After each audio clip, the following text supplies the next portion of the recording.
Annyeonghaseyo, Yorobun, сәлем достар, сіздермен мен Әсел Тегдей және Кимчи ТВ.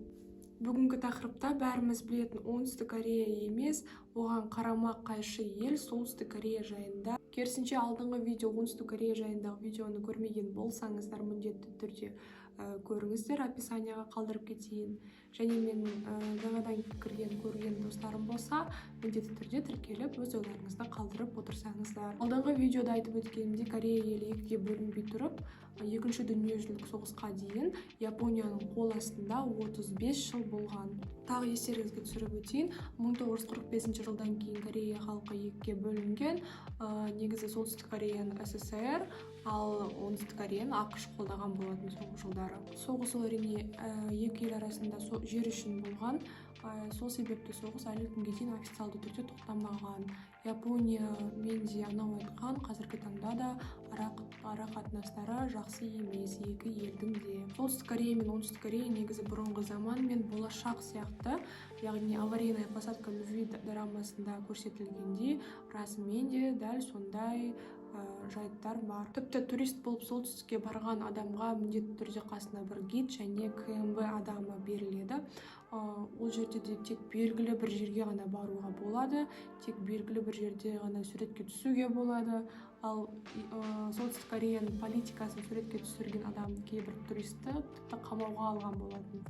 Сол себепті түсірген суреттерді соңында тексереді. Солтүстік Корея бізге әлі осындай белгісіз қатал заңды диктаторлы ел.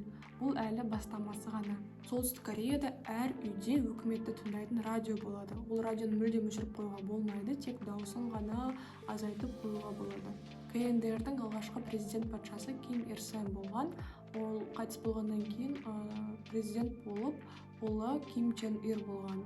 Ким Чен Ир 2011 жылы қайтыс болған кезде оның өлімінде дұрыс жыламаған мыңдаған адамдарды тіпті үкімет соттаған болатын. Қазіргі таңда елді оның ұлы Ким Чен Ын басқарады. Және ол жайында адам сенгісіз ақпараттар көп. Олардың бірі тіпті мектеп оқушыларына Солтүстік Кореяның президенті яғни Ким Чен Ын қазіргі таңдағы ол кішкентай 8 айлығынан бастап сөйлеп кеткен, тіпті 3 жасынан бастап машина айдай білген, мықты композитор, тіпті ол туылған кезде аспанда екі кемпір қосақ шыққан және жаңа жұлдыз пайда болған деп сенеді, деп оқытады оқушыларына.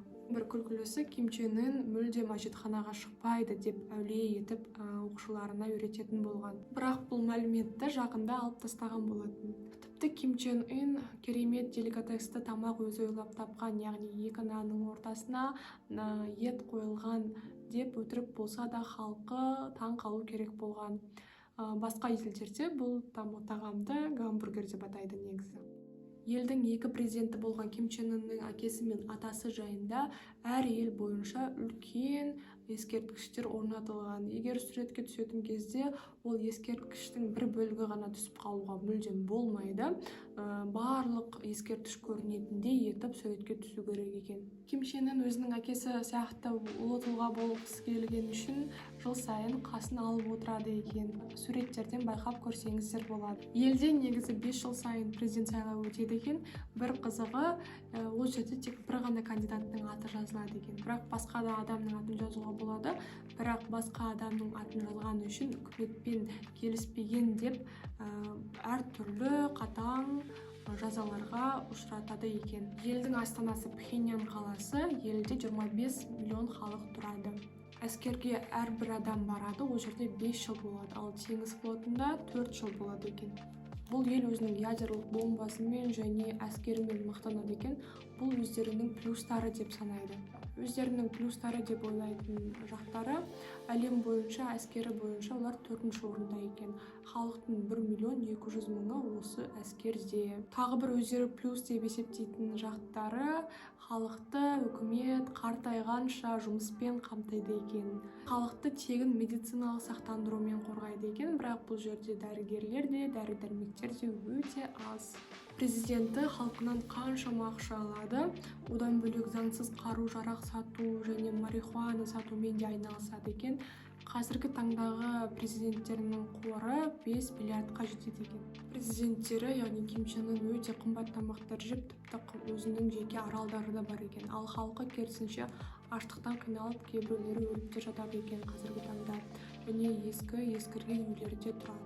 Негізі солтүстік Корея жайлы тағы да қысқа өздеріңіз көрсеңіздер, көп видеолардан аңғарып білетін боласыздар. Елде барлығы арықша келген орташа денелі адамдар. Тек бір ғана адам, яғни олардың президенті ғана үлкен салмаққа ие. Ал қарапайым халқы көбіне құр жеп өмір сүреді екен, ал бай сияқты отбасылар арасында күрішті де жейді екен. Аштыққа қарамастан елде марихуана қолдану заңды түрде, яғни тіпті оны кейде денсаулыққа пайдалы деп те ойлайды екен. Барлығы президенттің айтуымен. Елде негізі жұрт көзінше ату әлі де бар екен. Қарапайым халық үшін бұл кәдімгі жайт болып кеткен. Елдегі ең бір қатал заңдардың бірі 3 ұрпақ жазасы, яғни наказание 3 поколений деп аталады. Яғни бір адам қылмыс жасаса, ол өзінің түгел отбасымен түрмеге қамалып, түрмеде туылған кейін 2 ұрпағы да түрмеде өседі екен. Өздеріңіз елестетіп көріңіздер, ол өте қорқынышты. Елде оңтүстік Кореяның фильм, сериалдарын көруге мүлдем тыйым салынады. Егер көрген адам болса, оны өлім жазасына кеседі екен.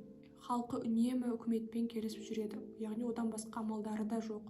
Бірақ оған келіспейтіндері де бар, сол үшін елден қашып кеткендері де болады. Солтүстік Кореядан оңтүстік Кореяға қашып үлгергендер де бар, бірақ қаша алмағандарды үкімет өлім жазасына кеседі, немесе қаншама ұзақ жылдарға колонияларға апарып ауыр қиын қара жұмыстарды істетіп қояды екен.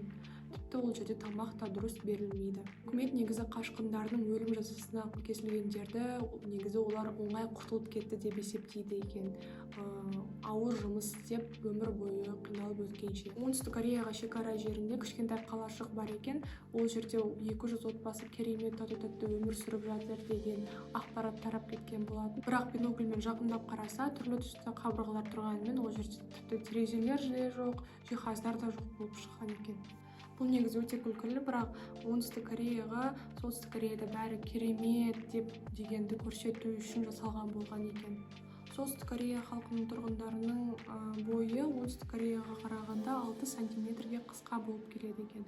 Бұның барлығы тамақтың аздығынан. Әйелдер мен ерлерге рұқсат етілген тек белгілі бір шаш қию үлгілері бар екен. Егер басқа стильде шаш қиылса, ол жерге штраф емес, өте ауыр қиын жазалар тартылады екен. Оңтүстік Кореяда джинсы киюге болмайды екен, олар америкалықтардың символы деп есептейді екен. Және солтүстік Кореяда электриканы өте аз қолданады екен, яғни астанасы Пхеньян қаласының өзінде күніне 2-3 сағатқа ғана беріледі екен. Тіпті қыстың күндерінде электричествоны мүлдем өшіріп тастайды екен, яғни халық электр қуатын өте көп мөлшерде қолданып жатыр деп. Интернет пен мессенджерлерде жоқ, тек интернет желісін белгілі бір жерлерде ғана қолдануға болады. Достар, енді сіздер Корея елі бір ғана емес, екіге бөлінген ел екендігін білдіңіздер, оңтүстік және солтүстік Корея. Енді қайсы елге барғыларыңыз келеді, оңтүстік пе әлде солтүстік пе? Міне достар, осы видеоны көргендеріңізде солтүстік Кореяда осындай қатал заңдар бар, халқы амал жоқ үкіметпен келісіп отырады. Сол үшін достар, өз елімізді құрметтеп, жоғары көтеріп, бейбіт тыныш елде өмір сүріп жатқанымызға қуанып, мақтан етіп, шүкір етуіміз керек. Елімізді көтеретін жастар ғана, сол себепті өз еліміздің патриоты болайық. Менімен бірге болғандарыңызға рахмет. Аньон!